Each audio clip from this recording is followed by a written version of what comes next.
It's time for Dialogue Conspiracy with political research specialist Mae Brussell, who for 3 years has shared with us her decades' research into political assassinations and abuses of power in this country.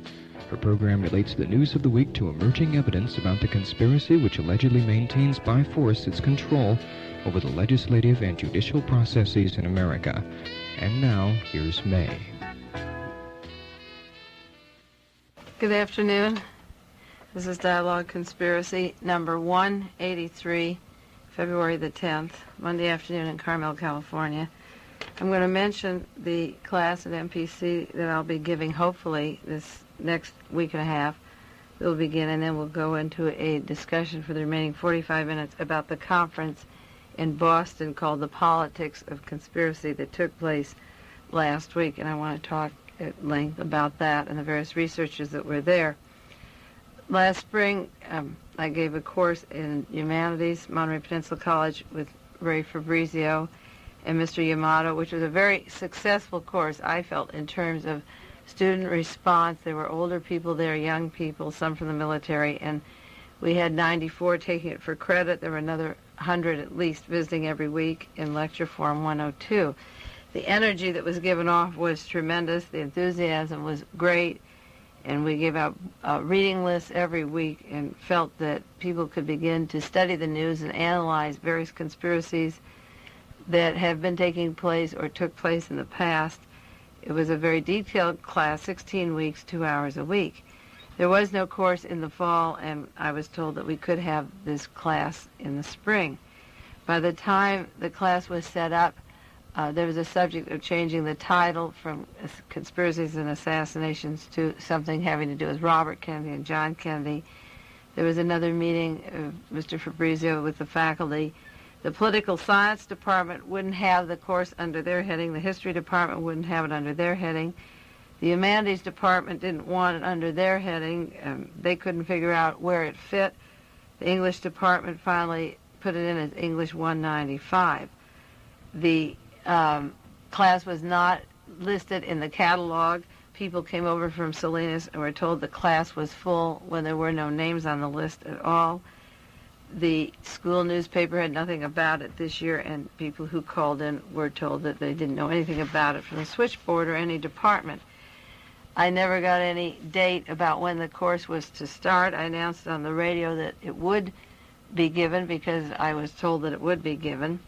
I met somebody the other day in front of the courthouse who said, "Oh, your class starts tomorrow," and I didn't know it. I called a member of the faculty to see if I should come over, and he said, "No, don't bother to come over. It will take 2 hours to enroll them the first day."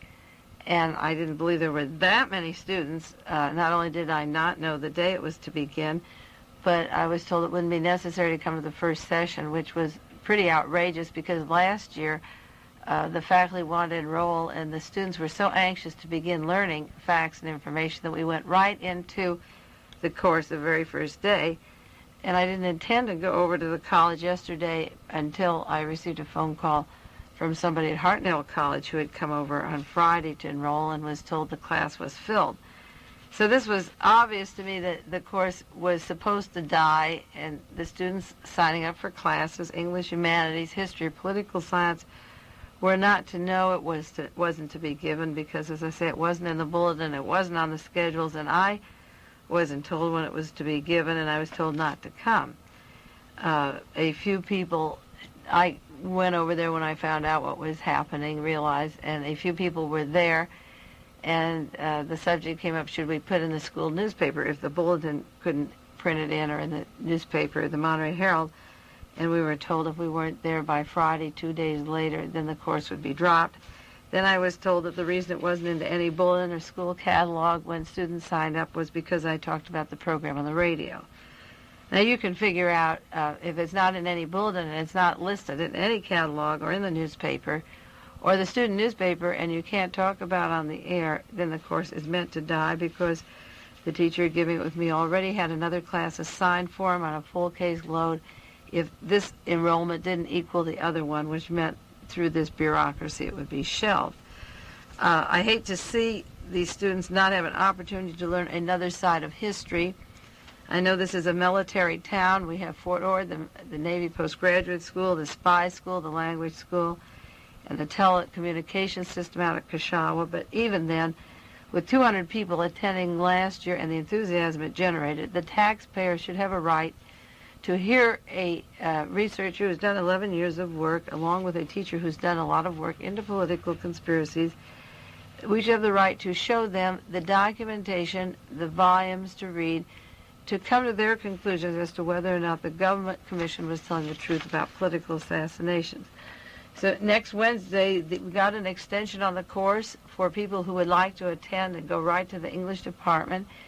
And then we were told you have to have the papers in by Wednesday, and the faculty sign the paper, but Wednesday is Lincoln's birthday, and that again prolongs it. So I understand that if you have an interest in the course, you have until a week from Wednesday, and it will be in lecture form 101 from 2 to 4 on Wednesdays if you are interested in seeing this course again.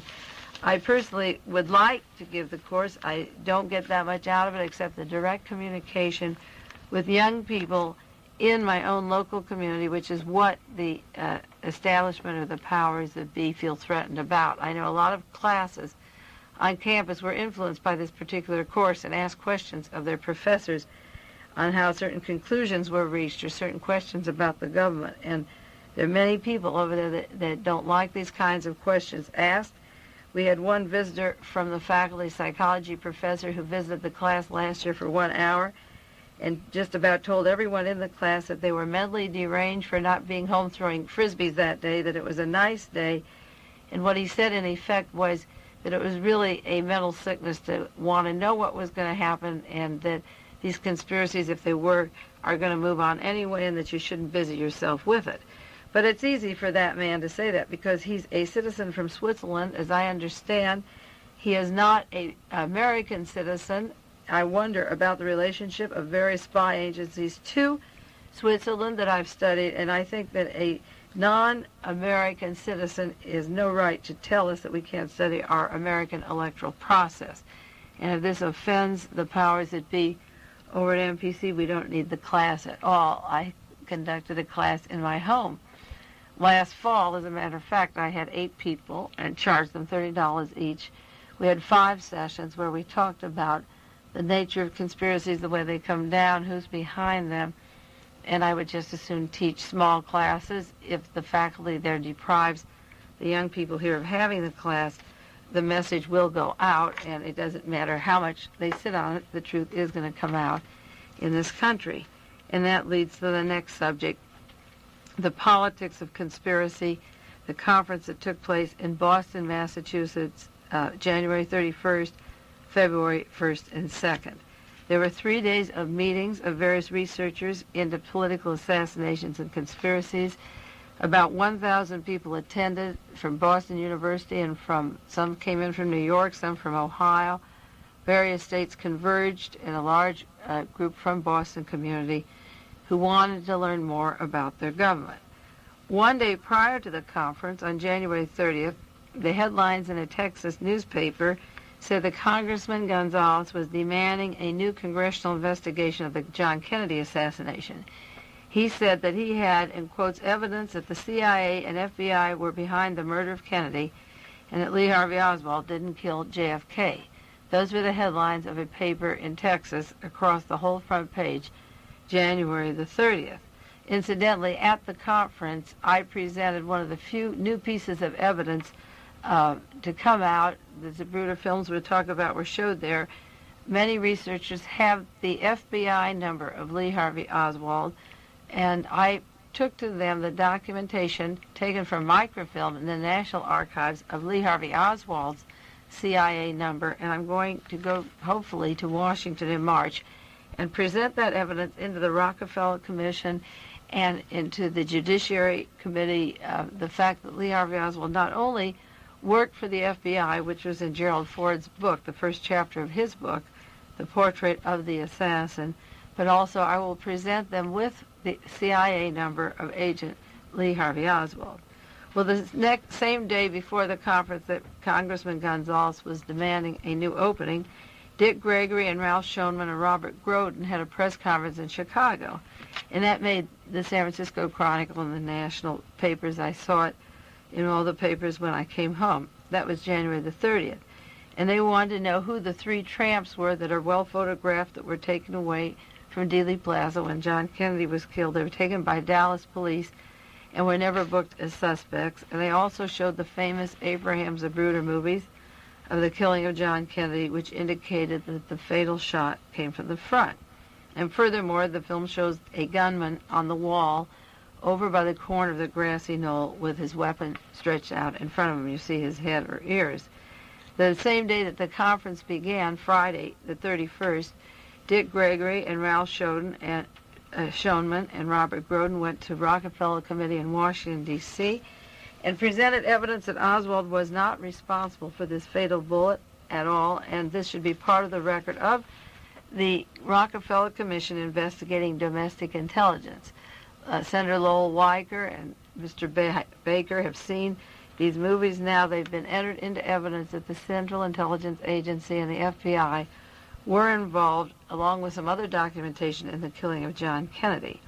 Now, those three events set the news for the conference, which was very timely because the Senate was setting up committees to investigate the CIA and the FBI domestically. The House of Representatives is setting up committees for the same subject, as is the Senate Judiciary and also the Blue Ribbon Commission of Vice President Rockefeller. So by Friday evening, Mr. Schoenman had assembled Mr. Groden to the conference, and Dick Gregory came the next day. It was quite a shock to the news media to have all of the various researchers assembled in one place. Not all of them, but a good representation of the most vocal of the researchers were all assembled there. And I think the news media learned as much as the guests, the 1,000 or more guests that attended the conference. The Boston Globe had a front page Monday morning, February the 3rd, called Assassination Workshop, Theories, Rumors, and Wild Guesses. And it begins with this first paragraph. It's by John Wood, Boston Globe staff. Late Saturday night, freelance writer Mae Brussell stood before a sellout audience at Boston University's Morse Auditorium and read, rapid fire, the names of 30 or 40 people she said were responsible for the assassination of President John Kennedy.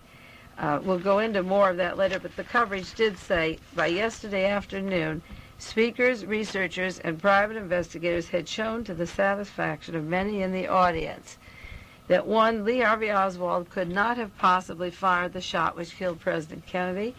Two, the Los Angeles Police Department's investigation leaves at least a reasonable doubt as to who killed Robert Kennedy.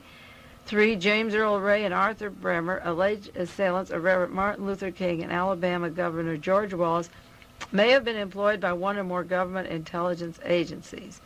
Putting these theories together and ignoring vast areas of doubt, some speakers suggested a conspiracy of political and economic interest was responsible for all four shootings and for the demise of the Nixon administration. That's the front page of the Boston Globe, February 3rd, which goes on and has a much longer article about the various researchers. But at least they recognized the media for the first time came out with this kind of coverage. The New York Times on the 3rd of, on Monday, February the 3rd, came out with this article by John Kiffner. Critics of the Warren Report meet to ask a new study. And it said, encouraged by the disclosures of Watergate and of government domestic counterintelligence operations, conspiracy assassination researchers and buffs from across the country gathered here this weekend to ask who killed John F. Kennedy. And it goes on to say that 78% of the American people don't believe the Warren Commission. It goes into the Abraham Zapruder film. Then it says among the most controversial, more controversial of the self-styled researchers was Mae Brussell, who has a syndicated radio show and writes for the Realist magazine, and Sherman Skolnick, who helped force the resignation of 3 Illinois judges. Speaking in a strident voice, her words tumbling over one another, the California-based Mrs. Brussell described spending 8 years cross-indexing 90 notebooks of everyone who ever met Lee Harvey Oswald, and her conviction that Sirhan Sirhan, convicted of shooting Robert Kennedy, was smuggled into the country by the same CIA network as Marina Oswald under the cover of the Greek Orthodox Church. J. Edgar Hoover was murdered, she snapped in response to a question. He ingested apple pie, and there were Cubans in his house, and I'll stake my reputation on it. The article then goes on to talk about Sherman Skolnick and his work on the plane crash of Dorothy Hunt, and I think it's a very good article. It's the very first time that the newspaper coverage, the major media, have carried this story. Now, of course, the Boston Globe carried it for their own paper. The New York Times carried it for their own paper.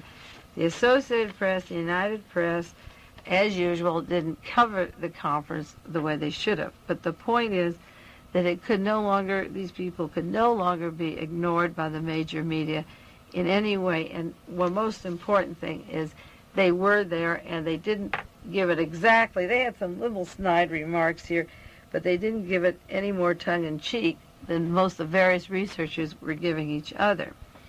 Now, what happens when a group of conspiracy researchers get together?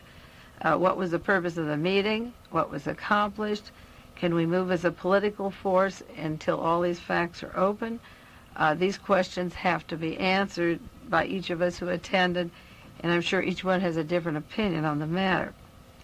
The meeting was sponsored by the Assassination Information Bureau. You can write to them, 63 Inman Street, Cambridge, Massachusetts, 02139, if you want information, the program of the meeting, and the various people that were there. The young men that sponsored this is a group of 5 or 6 young men who've been going around the country for several years showing the famous Abraham Zapruder movie and lecturing about the John Kennedy assassination.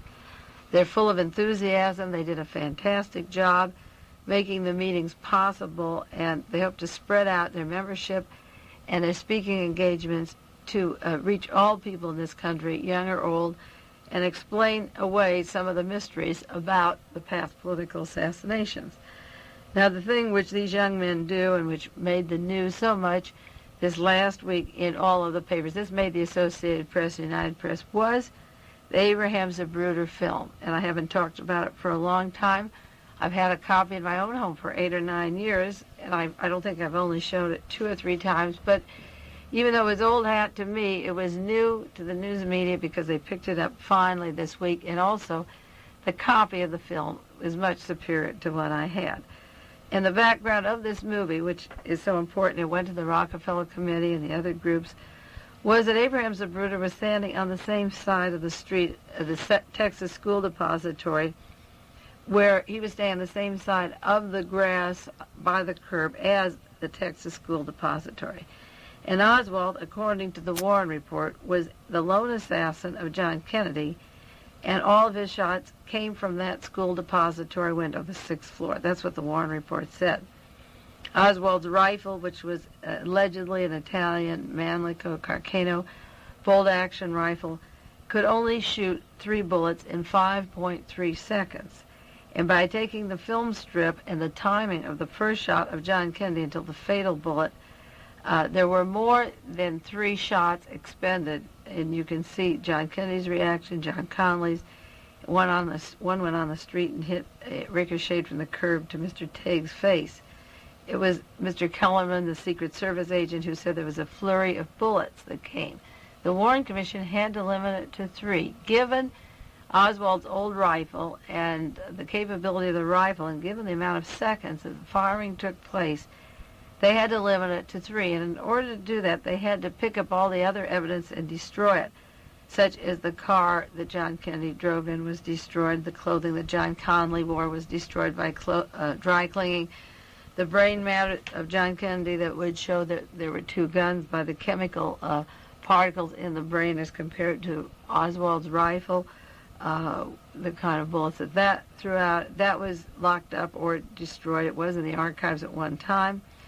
The direction of shots was impossible from the 6th floor if they reconstructed the ballistics direction.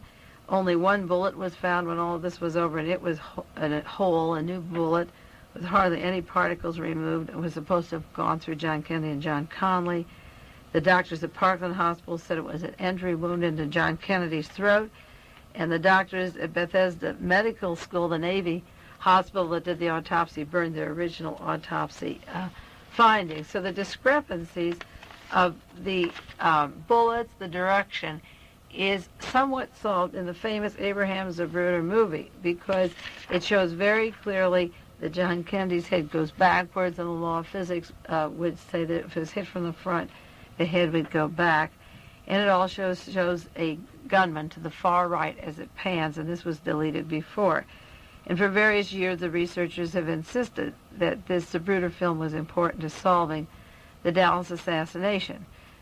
Computers and Automation published in May 1970 the amount of footage, approximately 25,000 feet of film, that was taken across the street from the Texas School Depository that was never used by the Warren Commission. And those would show a man on the steps at the Dow Texas building, somebody over by the grassy knoll, and it would prove that Oswald was not standing at the 6th floor window where he was supposed to be shooting. So the Warren Commission didn't use any of the films across the street, but they used the one for Mr. Zapruder, and they deleted certain frames.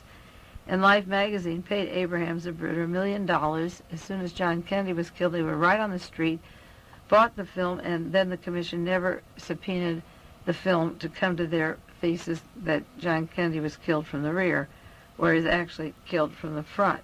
And they went around falsifying other evidence of the rifle and pistol and a phony diary that was leaked. And the Warren Commission manipulated all the physical evidence in order to make Oswald the assassin.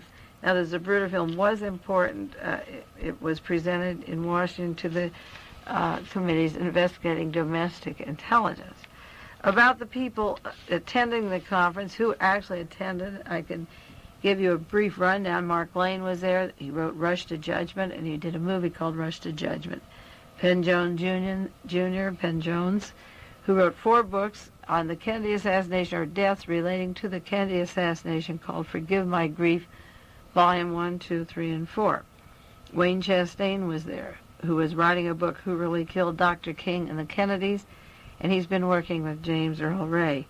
Ted Chirac showed The Second Gun. That was one of the highlights of this particular event. A real thrill for me, because I've been wanting to see that movie for so long. And the story of how it finally got produced or shown is another radio subject of its own. I do want to announce that Ted is going to Chicago, Illinois, to the National Forensic Pathologist Convention, and various coroners will be there, and he's going to show this movie, The Second Gun, in Chicago in February, and then March the 10th, he'll be in Washington, D.C. with the opening of the movie, The Second Gun, and you will see the man who shot Robert Kennedy, and the evidence is overwhelming against Sirhan being possible to shoot Robert Kennedy. He didn't do it. And this will be shown to various congressmen coming right on top of the Zapruder film of John Kennedy.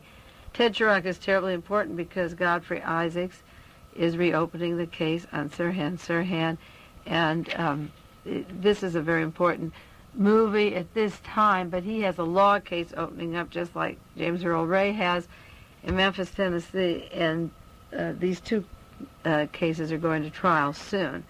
Bob Cutler helped with the conference getting it together and works with these young men.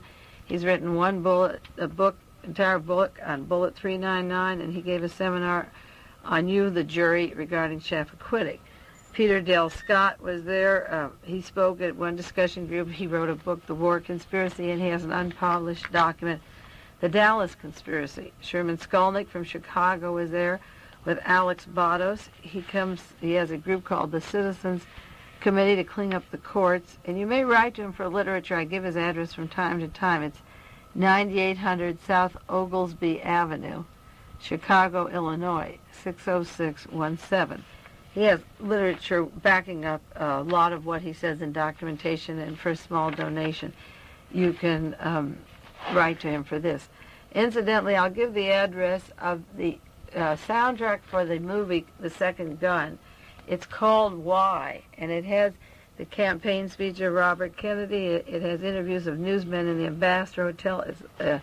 You have Chief of Police Tom Redden, Ramsey Clark, and there's a group of interviews of various newspaper people, newsmen in the Ambassador Hotel, and it's a fantastic record. I'll give you this address, if you want to send $5, I believe it is. It's Solar Records, 6277 Selma Avenue, Hollywood, California. It is an excellent record of the soundtrack of Second Gun. If I'm giving these addresses too fast, write to me at KLRB, Carmel, California, and I will copy. Send a self-addressed envelope and tell me what you want, whether it's Mr. Skolnick's address or the Assassination Information Bureau or the Solar Records, and I will send you those addresses. Sherman Skolnick was there with Alex Bottas, and he's done extensive work into the plot to kill John Kennedy in November in Chicago, Illinois, which was stopped. Kennedy didn't show up that weekend because of the murder of DM in South Vietnam. Carl Oglesby, leader of SDS, who talks about the Yankees and the Cowboys theory as it relates to Watergate or the current power struggle, had a discussion group. This is the struggle of the North versus the South, or the Hughes versus the Rockefeller faction.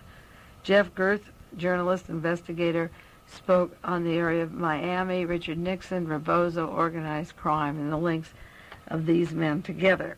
Don Freed wrote Executive Action. He helped Louis Tackler with Glass House Tape. He's done a play in Broadway on the Rosenbergs.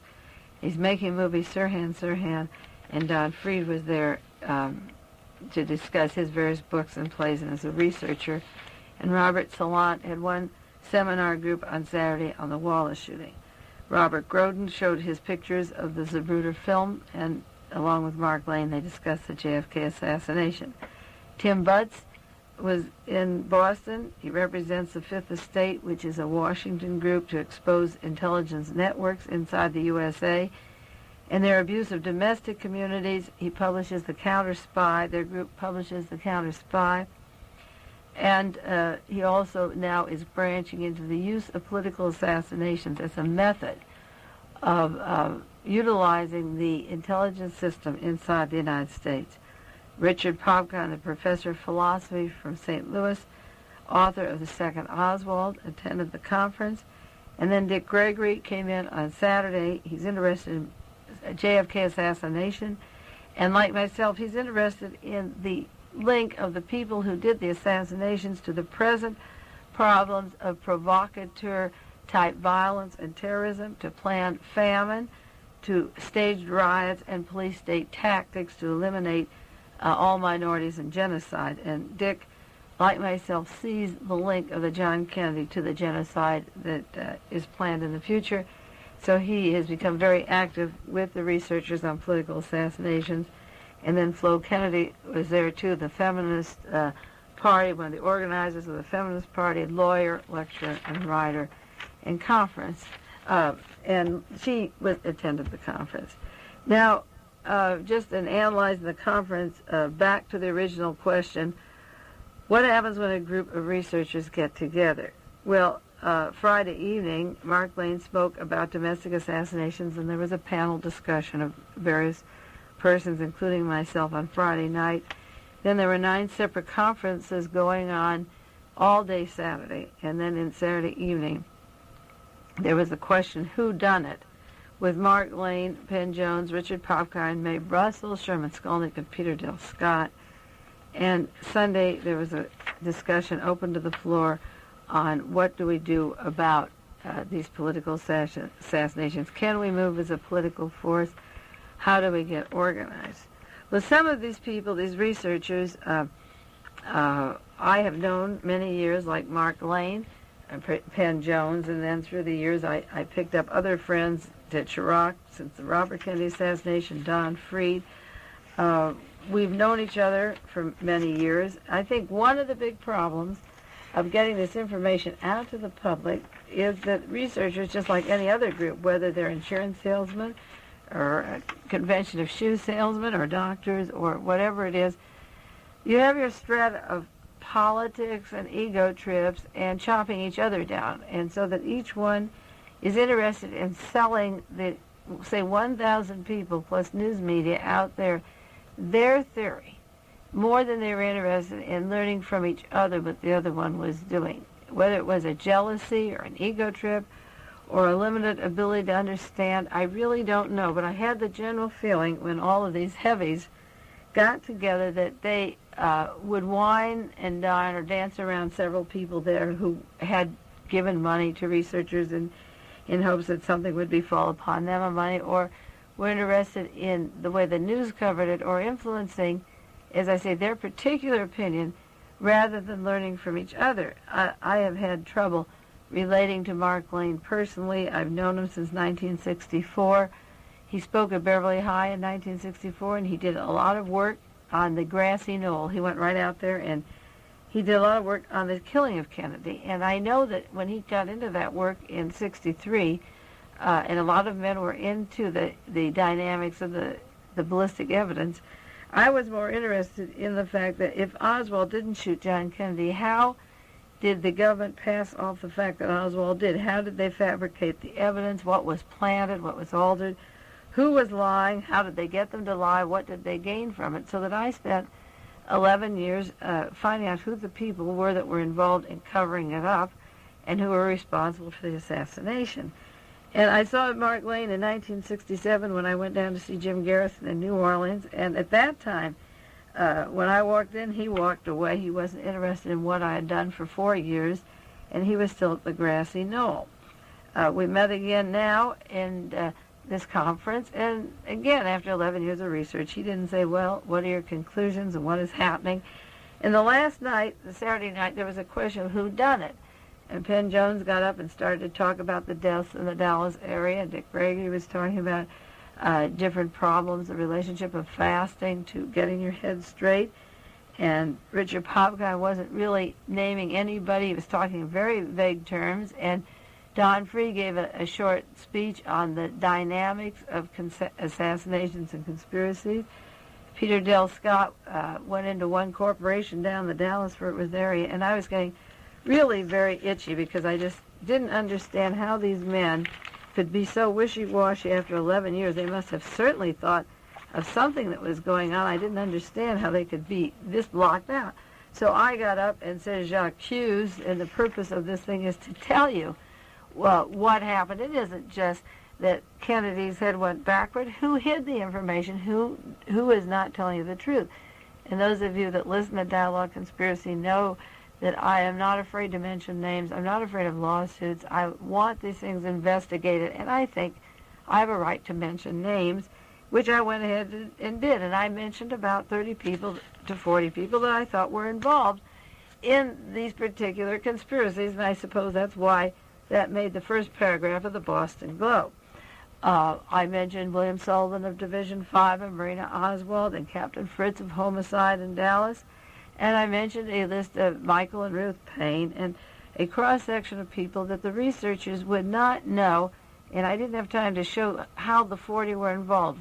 Warren Carroll of the CIA with Jack Ruby and various people. But what I told them was that after 11 years, I had names, I knew who was involved, I could sit with any congressional committee or investigative agency and lay down the chain of command, that it is solvable. Now, where the gunmen lived, how they got out of town, where they hid, the channeling of the money, the churches that were covered for the money, where the assassins came from, how they got out of town. They are not theories. They're not just a broad subject of conspiracies in general. These are people, human beings that have names.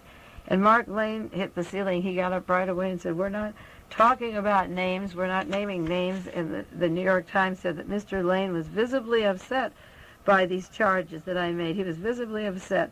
And in the closing session, he urged new investigations that were going into this matter should be substantiated. He said we should not make statements that most reasonable Americans cannot accept. This is Mark Lane. We cannot require an acceptance of the unbelievable. It will set us back 20 years. It is their credibility that must be at stake, not ours. Now, this is the same kind of mentality Mark Lane, the researcher, had that the Associated Press and the United Press had when I did my article called Why Was Martha Mitchell Kidnapped? And I had a press conference in August of 72, and I said Richard Nixon was involved in the Watergate, and Charles Colson was involved, and Colson hired E. Howard Hunt, and John Mitchell was in charge of G. Gordon Liddy, and Robert Mardian was involved, and the CIA was involved, and Mullen Associates, and the Young Americans for Freedom, and Douglas Caddy, And I had a chain of command for the news media, and my reputation as a researcher was at stake as much as theirs, and I felt that my credibility would hang or sink. It would just be dependent upon the reliability of my research to say that the CIA was involved in the Watergate, and later the evidence of their providing cameras and developing film and safe houses and aliases and more to come later, you'll see, was in fact true. And I feel that these men, for the most part, they were very weak. I got a lot of applause from the women. I was the only woman there, the only woman researcher, and the only woman on the panel in the evenings speaking up. And the Boston University people were fantastic. The ones that listened to the radio show, introduced themselves, came up. They were thinking about the way I throw out my information, and they were they were applauding, and they were enthusiastic, and they were behind me. And if the news media had been there and nobody had presented one name of who was guilty in these conspiracies, they'd say, well, after 11 years, they haven't come up with any answers. So I took a position which horrified Mark Lane by naming approximately 40 people out of maybe 200 that I have, but to just throw out names that they do have names, Mr. Bloomfield in Montreal and Permadex Corporation and the funding and the chain of command and Albert Osborne, alias John Howard Bowen, and I gave these names because I don't think that a conference like that should go away any more than a conference on Watergate and not name who was involved. I was very surprised at other people, such as Richard Popkind. He knew that there was a second Oswald. He wrote a book about it. There was a document called the Torbett document, which various researchers have, that talks about Don Norton, who was a double for Lee Oswald, who took money from David Ferry in Montreal, Canada, again where the funding came from, down to Mexico at the time that E. Howard Hunt was down there. And Don Norton was a double for Oswald. And I met Don Norton last November when I was speaking at a college in the Midwest. Some people can tell you about him. He's a dead ringer for Oswald, and he rattled off a record that Oswald had made in New Orleans, so I would recognize his voice. And I'm in contact with him regularly so that when this story breaks open, I think that he will produce himself and back up what I'm saying. But Popkind wrote a book in '66 called The Second Oswald, and he knew that I was in touch with this man, and yet he turned away. I don't know whether it was professional jealousy or what, but he didn't want to know about this Oswald that is living very close to where he's living and teaching right now at the present time. Then Wayne Chastain was there, who's doing the book on Martin Luther King and the two Kennedy killings, and he had a study group, and he gave his presentation, and when they asked him questions, he was unfamiliar with the CIA links to James Earl Ray, but the worst part was that he didn't really want to know, and when I told him things, he kind of smiled and looked the other way, and I wonder how much of the true story is going to come out if these researchers themselves have a block to receiving information. Maybe they're only there to tell part of the story, or maybe they're professionally jealous and don't want you to tell them anything. But Mr. Chastain was not familiar with the fact that James Earl Ray had a identification the day before he left the prison, a Social Security card that was given to him by his brother the day before, or that Ray stayed at a CIA safe house in Illinois, or at a trailer that was ready for him, or that when he left the penitentiary in Missouri that the warden didn't call an alert that anyone was missing for 24 hours, and that the warden at the penitentiary, there was allegedly a lawyer that worked with the anti-Castro Cubans from the Bay of Pigs. He wasn't aware, or said he wasn't aware, that Virgilio Gonzalez, the locksmith at the Watergate Hotel, had an alias of R-A-O-U-L, and that James Earl Ray was meeting in New Orleans on the same street, the same location that Lee Harvey Oswald was meeting with a man named R-A-O-U-L, Raoul. And Wayne Chastain talked about Raoul, but he didn't ask James Ray if it was Gonzalez. I asked him if he asked him that, and he hadn't asked that question. And he apologized that Ray's alias could have come from his brother, who had underworld connections. And I said, did you rule out that the same CIA that fitted out all the Watergate people, Hunt, Barker, Liddy McCord, could have made the same ID for James Earl Ray? And he couldn't rule that out. In other words, the links of the Dallas Watergate thing are very closely tied into the John Kennedy, Martin Luther King murders too. But I was very surprised that Mr. Chastain was writing a book, and his articles have been reprinted in Computers and People, but he has a safe boundary, again, of not trying to link the highest echelons of government, but keeping it at a low-level plot. Now, Ted Chirac did show the movie The Second Gun. He was ignored by the well-known researchers like Mark Lane and, well, I think Penn Jones and Bob Cutler and all. I think there was a little elite. Maybe I'm wrong. They seemed to be a little bit of elitism. They didn't ask Ted Chirac to sit up on the stand on Friday night or on Saturday night to the large groups. He showed his movie. It was scheduled for once, and I did one session, and I wouldn't give my group if I couldn't see his movie. They were coming at the same time, and I insisted and begged that they do it again, so he showed it on Sunday afternoon to a full audience and answered questions. He had no chance to speak. He had no forum.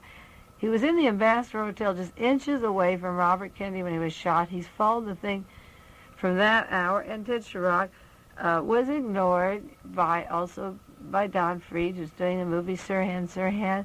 Jack Kimbrough came all the way from California and did the first book on the Robert Kennedy assassination, and he was sort of put aside. There's a certain clique that move around to try to get money and try to get the press coverage and do a pretty good job, but they don't go any further than a certain area, and they put down anybody else who's doing the work, and I think that's very unfortunate. I also mentioned on the floor on Sunday, one young kid got up and said, well, I think we should worry about assassinations in the future, but we'll never find out who killed John Kennedy.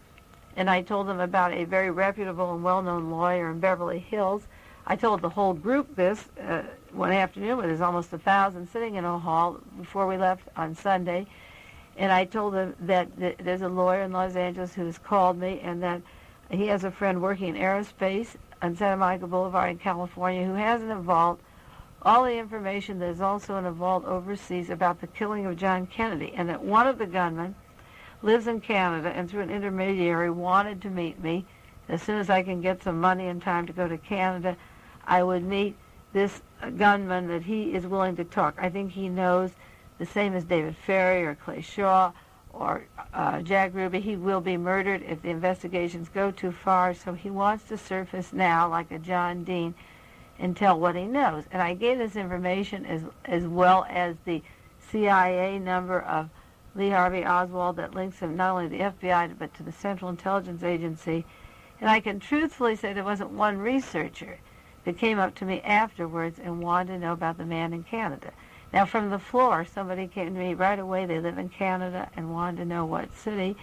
And somebody from Argosy magazine asked me how it was. They came to me and approached me, and I gave the story for the magazine. But there wasn't one serious researcher who's worked 11 years or 6 years or 5 years or 2, very hard, that was interested in really knowing if that gunman did in fact exist. And based upon my extensive research and my reputation for having facts pretty clear and not throwing out wild theories, it was pitiful that, and even the young men from the Assassination Information Bureau who are sitting on the stand, not one of them came up and said, look, let's get you to where the man is and find out if he was the gunman.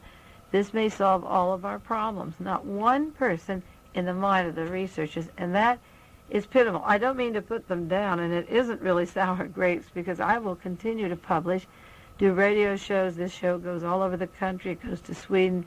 I'm doing radio shows from the home. Yesterday it was Wichita, Kansas. Tomorrow it'll be Milwaukee, all different states. I'm reaching a lot of people, and it's pitiful that the researchers themselves didn't have a workshop where they listened to each other, say, for 2 days, and then talk to the people at large about their own individual accomplishments. I think the researchers should clue each other in so that when they're asked questions about Martin Luther King, they also know about Chappaquiddick. If they're asked about John Kennedy, they know about Robert Kennedy.